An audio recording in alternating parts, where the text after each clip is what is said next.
এই পৃথিবীতে আমরা সবাই কোনো না কোনো সমস্যার মধ্যে দিয়ে যাচ্ছি। কেউ মানসিক চাপ, কেউ ভবিষ্যতের ভয়, কেউ আবার নিজের পথ খুঁজে পাচ্ছে না। ঠিক এমনই এক মুহূর্তে হাজার হাজার বছর আগে একটি যুদ্ধক্ষেত্রে দাঁড়িয়ে একজন মানুষ ভেঙে পড়েছিল। তার নাম অর্জুন। আর তার সামনে দাঁড়িয়েছিলেন স্বয়ং ভগবান শ্রীকৃষ্ণ। শ্রীমদ্ ভগবদ্ গীতা এটি শুধু একটি বই নয়, এটি এক বিভ্রান্ত মানুষের জীবনের মোড় ঘুরিয়ে দেওয়ার গল্প। কুরুক্ষেত্রের যুদ্ধক্ষেত্র, চারদিকে যুদ্ধের শব্দ, মৃত্যু, ভয়, অনিশ্চয়তা। ঠিক তখনই শুরু হয় এক অমর সংলাপ, যা আজও মানুষের জীবন বদলানোর শক্তি রাখে। তুমি, তুমি যে এখন এই ভিডিওটি দেখছ, কখনো কি এমন অনুভব করেছ সবকিছু ঠিক থাকা সত্ত্বেও ভেতরটা ফাঁকা লাগছে? পড়াশোনার চাপ, ভবিষ্যৎ নিয়ে অনিশ্চয়তা, পরিবার বা সম্পর্কের টানাপোড়েন। মনে হচ্ছে তুমি চেষ্টা করছো, কিন্তু কিছুই ঠিকমতো হচ্ছে না। রাতে ঘুমাতে যাওয়ার আগে চুপচাপ নিজের মনকে প্রশ্ন করো, আমি কি ঠিক পথে আছি? শুরুতে অর্জুনের দ্বন্দ্ব, হাজার হাজার বছর আগে একই প্রশ্ন নিয়ে দাঁড়িয়েছিল একজন মানুষ, অর্জুন। সে কোনো সাধারণ মানুষ ছিল না, সে ছিল একজন মহান যোদ্ধা, অসীম শক্তিশালী, অসাধারণ দক্ষ। কিন্তু যখন সে কুরুক্ষেত্রের যুদ্ধক্ষেত্রে দাঁড়াল, চারদিকে নিজের আপনজন, গুরু, আত্মীয়, তার হাত কাঁপতে লাগল, চোখে জল এসে গেল। সে বলল, আমি এই যুদ্ধ করব না। কারণ সে বুঝতে পারছিল না কি ঠিক আর কি ভুল। আমাদের কুরুক্ষেত্র এখন আপনি ভাবতে পারেন এটা তো পুরনো গল্প, কিন্তু একটু গভীরভাবে ভাবুন, আজ আমরা কোথায় দাঁড়িয়ে আছি? একজন ছাত্র পরীক্ষার হলে বসে কাঁপছে, আমি পারব তো? একজন যুবক চাকরির ইন্টারভিউর আগে ভাবছে, যদি ব্যর্থ হই? একজন মানুষ পরিবারের দায়িত্বে ভেঙে পড়ছে। এটাই তো আমাদের কুরুক্ষেত্র। এখানে তলোয়ার নেই, কিন্তু আছে ভয়, দুশ্চিন্তা, অনিশ্চয়তা। এখানে যুদ্ধ নেই, কিন্তু আছে নিজের মনের সাথে প্রতিদিনের লড়াই। শ্রীকৃষ্ণের আবির্ভাব ঠিক তখনই অর্জুনের পাশে দাঁড়ালেন শ্রীকৃষ্ণ। তিনি শুধু একজন বন্ধু ছিলেন না, তিনি ছিলেন পথপ্রদর্শক। তিনি বললেন, হে অর্জুন, তুমি দুর্বল নও, তুমি শুধু নিজের শক্তিকে ভুলে গেছ। এই কথাটা শুধু অর্জুনের জন্য ছিল না, আজ এটি আপনাদের জন্য, এটি তোমার জন্য। যখন তুমি ভাবো আমি পারব না, তখন মনে রেখো এটা সত্য নয়, এটা শুধু তোমার মনের ভয়। নিজের শক্তি আবিষ্কার একটা ছোট গল্প ভাবুন। একটা সিংহের বাচ্চা ভেড়ার সাথে বড় হল। সে ভাবত সে ভেড়া, কিন্তু একদিন সে নিজের প্রতিচ্ছবি দেখে বুঝল সে আসলে সিংহ। ঠিক তেমনি আপনি দুর্বল নন, আপনি ব্যর্থ নন। জীবনের অদৃশ্য যুদ্ধ। জীবনটা বাইরে থেকে যতটা সহজ দেখায়, ভেতরে ভেতরে ততটাই কঠিন। আপনি হয়তো হাসছেন, সবাইকে বলছেন আমি ভালো আছি, কিন্তু ভেতরে ভেতরে হাজার চিন্তা, হাজার দুশ্চিন্তা, ভবিষ্যতের অনিশ্চয়তা।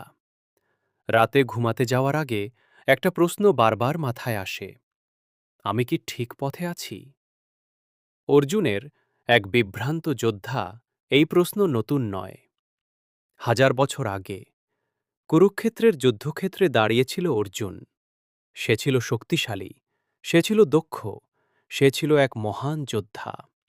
তবুও যখন সে যুদ্ধক্ষেত্রে দাঁড়াল, তার সামনে নিজের পরিবার, গুরু, বন্ধু, তার হাত কাঁপতে লাগল, তার চোখে জল চলে এলো।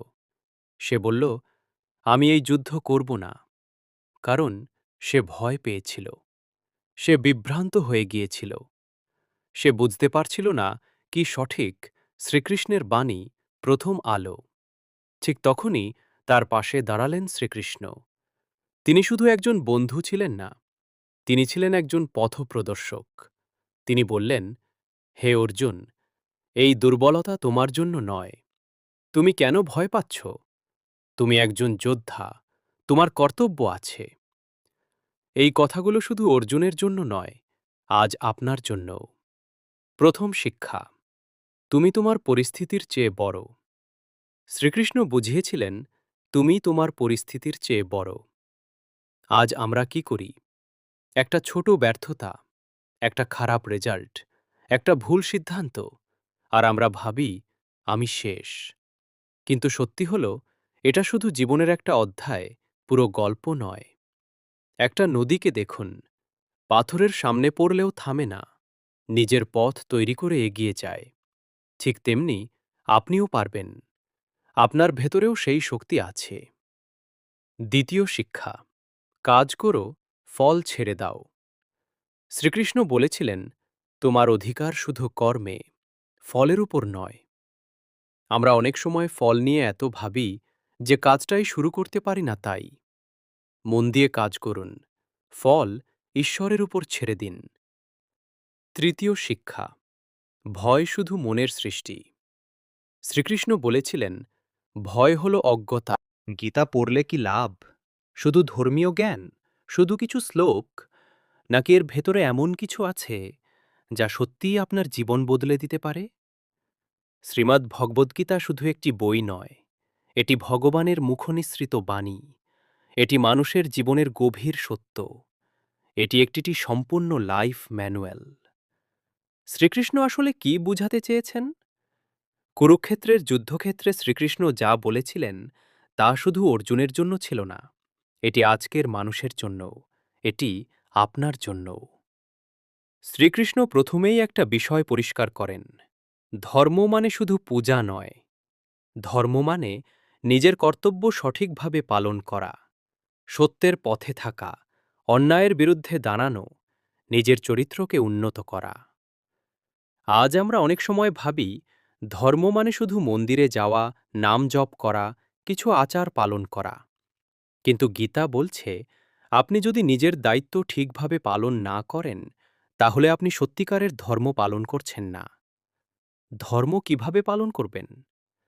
শ্রীকৃষ্ণ বুঝিয়েছেন, আপনি যেই অবস্থায় আছেন, সেটাই আপনার ধর্মের ক্ষেত্র। আপনি যদি একজন ব্যবসায়ী হন, সততার সাথে ব্যবসা করাই আপনার ধর্ম। আপনি যদি একজন চাকরিজীবী হন, নিষ্ঠার সাথে কাজ করাই আপনার ধর্ম। আপনি যদি পরিবারে দায়িত্বশীল হন, পরিবারকে সঠিকভাবে দেখাশোনা করাই আপনার ধর্ম। অর্থাৎ ধর্ম মানে পালিয়ে যাওয়া নয়, ধর্ম মানে দায়িত্ব থেকে শক্তভাবে দাঁড়ানো। বাস্তব জীবনে প্রয়োগও। এখন আসল বিষয়, এই জ্ঞান দিয়ে আপনি কি করবেন?